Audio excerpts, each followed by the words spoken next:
তিস্তা মহাপরিকল্পনা আসলে মানে প্রাথমিকভাবে না, দীর্ঘদিন থেকে এটা আগের, আমি আওয়ামী লীগ সরকারের কথা বলছি, সময় চায়নার একটা প্রপোজাল ছিল।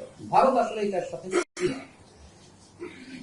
ওই দেশটা আসলে আসলো 24 সালের নির্বাচনের পর শেখ হাসিনা যখন, আমি একদম টাইমলাইন গুলো আপনাকে বলছি, এটা আমি যেহেতু ওই সময় ক্লোজলি মনিটর করতাম, আমার একেবারেই মনে আছে।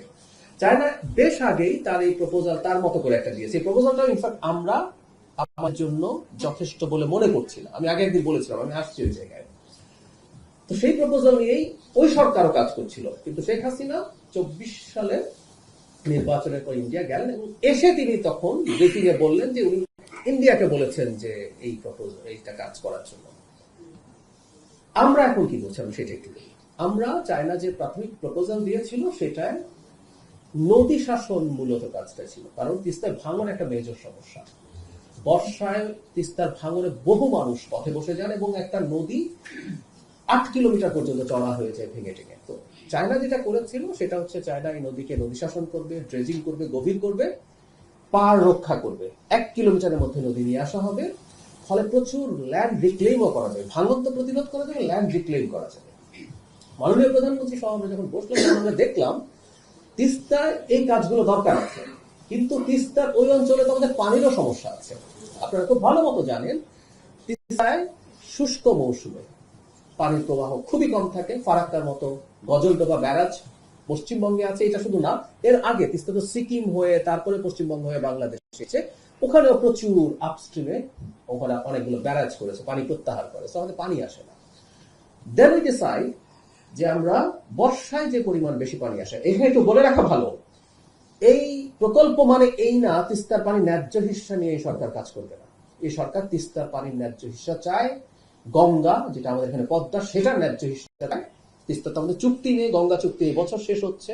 আমরা আগের চুক্তিতে আমরা সেই অর্থে খুব ভালোভাবে পানি পাইনি, আমরা নতুন ভাবে চুক্তি চাই এবং আমাদের অভিজ্ঞ যে 53টা নদী আছে সবগুলোর চাই। আমি আবারও বলছি, এই কথাটা স্পষ্ট করে বলতে চাই, কোন ব্যারাজ, কোন প্রজেক্টের এই অর্থ এই নয় যে আমরা আমাদের পানির এক্সপেকটেশন বা হিস্সা ছেড়ে দিচ্ছি। পানি আসলেও তো আমাদের বর্ষায় যে পরিমাণ পানি অনেক বেশি আসে, আমাদের পানি বা ভারতের দিক থেকে পানি আসে, সেই পানিটা তো আমরা ইউটিলাইজ করি না। এবং উত্তরাঞ্চলে ভূগর্ভস্থ পানি দিয়ে চাষ করতে করতে কিন্তু আমাদের ভূগর্ভস্থ পানির লেয়ার ক্রমাগত নিচে যেতে যাচ্ছে। সেই কারণে আমরা চিন্তা করি তিস্তায় আরেকটা ব্যারাজ, তিস্তা একটা ব্যারাজ তো আছে, আরেকটা ব্যারাজ হবে আরো অনেক ডাউন স্ট্রিমে, যাতে বর্ষার পানি আমরা বিভিন্ন জায়গায় ধরে রাখতে পারি এবং সেই পানি ব্যবহার করতে পারি। এই কাজটা এখন আমি ভূরাজনৈতিক কোনো সমস্যা হবে কিনা, একটা খুব ইম্পর্টেন্ট, বিভিন্ন বিভিন্ন ভাবে কাজ করবে। আমি উদাহরণ দিতে পারি, ওই জায়গায় যাচ্ছি না। কোন একটা দেশ কোন একটা অন্য দেশের প্রজেক্ট শুরু করেছে, পরে সেই প্রজেক্টটা অন্য কোনো দেশ করেছে, শুরু করার পরেও পরিবর্তিত হয়েছে। একটা কথা খুব জরুরি, বাংলাদেশ তার স্বার্থে সিদ্ধান্ত নেবে, এটাও খুব জরুরি। বাংলাদেশ অন্য কোনো দেশের, অন্য যে কোনো দেশ, আমি কোনো দেশের নাম বলতে নেই, তার সিকিউরিটি সহ অন্যান্য যেসব সেন্সিটিভ বিষয় আছে সেগুলোর ব্যাপারে সে মাথায় রাখে। আবার অন্য দেশকেও বাংলাদেশের ব্যাপারে সেভাবে মাথায় রাখতে হবে। সে কারণে আমি মনে করি বাংলাদেশের কোনো পদক্ষেপ সেটা কোনো দেশে কনসার্ন হওয়ার ব্যাপার নেই। আর ভাই যে প্রশ্ন করেছেন যে কোনো মূল্যে, আমি মনে করি না এখানে কোনো চ্যালেঞ্জ আছে। এইভাবে উনি কথাটা বলেছেন, এটা এইভাবে বলা, এই রকম ভাবে বলা, এই কারণে বলা, আমি মনে করি যাতে এই সরকার এই পদক্ষেপটার ব্যাপারে, এই প্রজেক্টটার ব্যাপারে খুবই আন্তরিক আছে, খুবই সিরিয়াস আছে। কারণ ওই তিস্তা পাড়ের মানুষদের প্রতিনিধি মাননীয় ত্রাণমন্ত্রী একটা মিটিং এ ছিলেন, তার কাছ থেকে আমরা বিস্তারিত জানি, তিনি সেখানে প্রচুর অ্যাক্টিভিজমও করেছেন যে এখানকার মানুষের এটা কত বড় সংকটের ব্যাপার। সো উনি ওনার এটা দৃঢ়তা বোঝানোর জন্য, এটা কোনো আমি মনে করি। এবং আমি একথা আবারও বলতে চাই, বাংলাদেশের জনগণ এবং রাষ্ট্রের স্বার্থ অনুযায়ী পদক্ষেপ নেবে।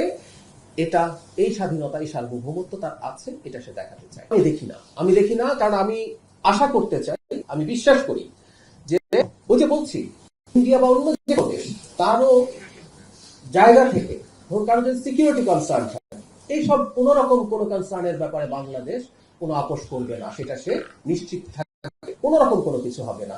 আমরা এটা একটা প্রজেক্ট, চায়নার সবচেয়ে বড় দক্ষতা আছে, পৃথিবীর সবচেয়ে বড় বাঁধ যে থ্রি গর্জেস ড্যাম তারা করেছেন।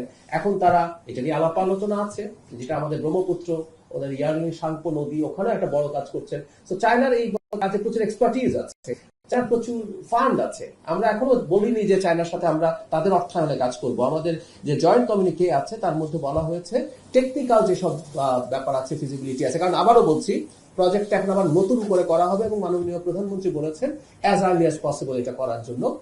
সেই ক্ষেত্রে তারা সাহায্য করবেন। আর যদি ফিনান্সিয়ালিও তাদের দিক থেকে কাজ করি, সেটা কোনোরকম কোনো টেনশন অন্য দেশের হওয়ার কোনো কারণ আমি দেখি না। এবং আমি এটা বলে এবং আর যে কোনো দেশ বাংলাদেশের সাথে একটা সার্বভৌম দেশ যেমন তার সাথে যেভাবে এনগেজ করতে হয়, পারস্পরিক স্বার্থ, আমি এটা কিন্তু বলছি পারস্পরিক স্বার্থ। আমাদের ওই রেজিমের সময় আমাদের মূল অভিযোগটা এটা ছিল যে বাংলাদেশ এবং জনগণের স্বার্থ বিকিয়ে দিয়ে, শুধু এক দেশ না, শুধু ইন্ডিয়া বলছি না, আমি ধরে ধরে দেখাতে পারি আর অনেক দেশের সাথে আমাদের স্বার্থ বিকিয়ে দিয়ে সম্পর্ক তৈরি করার চেষ্টা করা হচ্ছিল ওই রেজিম ক্ষমতায় থাকার শর্তে। আমরা সেই জায়গা থেকে বেরিয়ে যে কোনো দেশের সাথে আমরা কাজ করতে চাই।